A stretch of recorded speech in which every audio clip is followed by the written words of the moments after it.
So one of the things I think, like, you bring up assembly lines, and it's like, even if your assembly line isn't perfect, even if it's 27 different steps, just create it. And then when you start going through it, you realize, oh, I don't need step number 13. I don't need step number, 16 anymore. Or this person in this position can take over step 12 through 15 and kind of play that card out.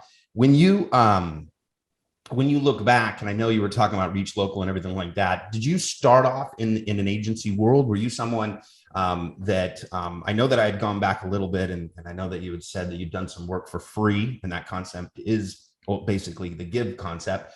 But ultimately, going back, when did this start for you? When did this agency work start from you? Did we go back until like 2005? Where was that kind of trigger to get you into this world?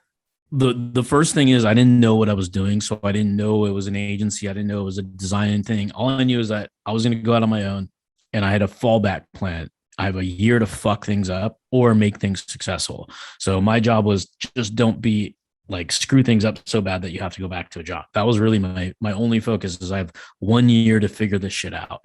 So I didn't put the pressure like a lot of people put on today.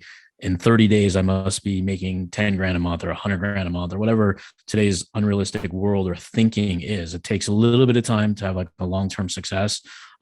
You can get lucky short-term, but typically if you create your foundation first, then you can always build on top of it. Too many people are building on quicksand, and then they're ultimately going to sink. But going back to then, I just left my job for only one reason. And I wish I didn't even have to leave the job. I was supposed to get a promotion from like one of the worst books of businesses at the job I had, because I was in sales and advertising. And then they never gave me the biggest book. And that's what I was promised for like 6 months. Like, we're going to give it to you. We're going to give it to you.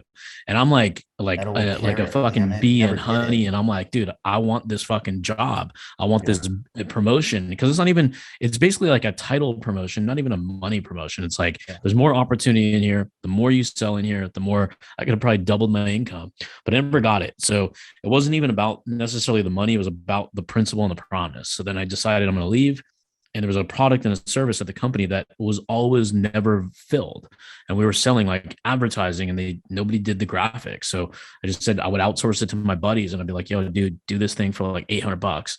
And they'd take like 2 weeks. I'm like, dude, how long does it actually take you to design something? And they'd be like, oh, like only a couple hours. I'm like, then what the fuck are you waiting 2 weeks for? I'm like, do that shit when you get off work. I'm like, because that's cash money, like not like in your paycheck job where that's probably like 3 days of your real work. So anyways, they took too long. So I'm like, fuck it. I'm going to be the person I refer myself to.